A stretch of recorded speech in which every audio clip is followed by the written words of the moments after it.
Arestadong most wanted ng Muntinlupa Police dahil sa pangmomolestya at panghahalay umano sa sariling anak. Ang akusado handa raw panagutan ang nagawa niyang krimen. May unang balita si EJ Gomez.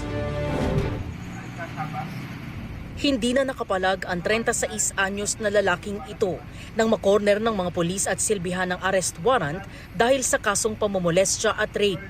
Ang kanyang biktima, sarili niyang anak na 16 anyos. Inarestong akusado sa Barangay Putatan, Muntinlupa City madaling araw nitong Biyernes.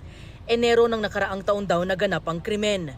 Itinuturing po itong rank number 1, top 10 most wanted person ng station level ng Muntinlupa City for July 2024, third quarter. Aminado ang akusado sa krimen. Actually po ma'am, magkakatabi po kami nakatulog noon. So nasa gilid po yung anak ko. Nakainom po ako ma'am.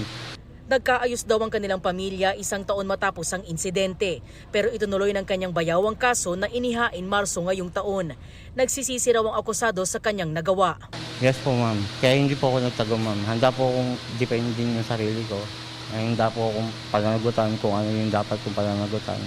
Nakakulong sa detention facility ng Muntinlupa Police Station ang akusado.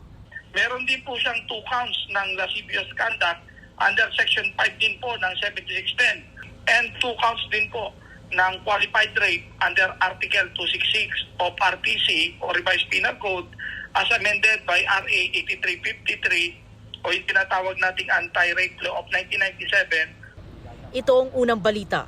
EJ Gomez para sa GMA Integrated News. Kapuso, para laging una ka sa mga balita, bisitahin at mag-subscribe sa GMA Integrated News sa YouTube. Sa mga kapuso abroad, samahan niyo kami sa GMA Pinoy TV at sa www.gmanews.tv.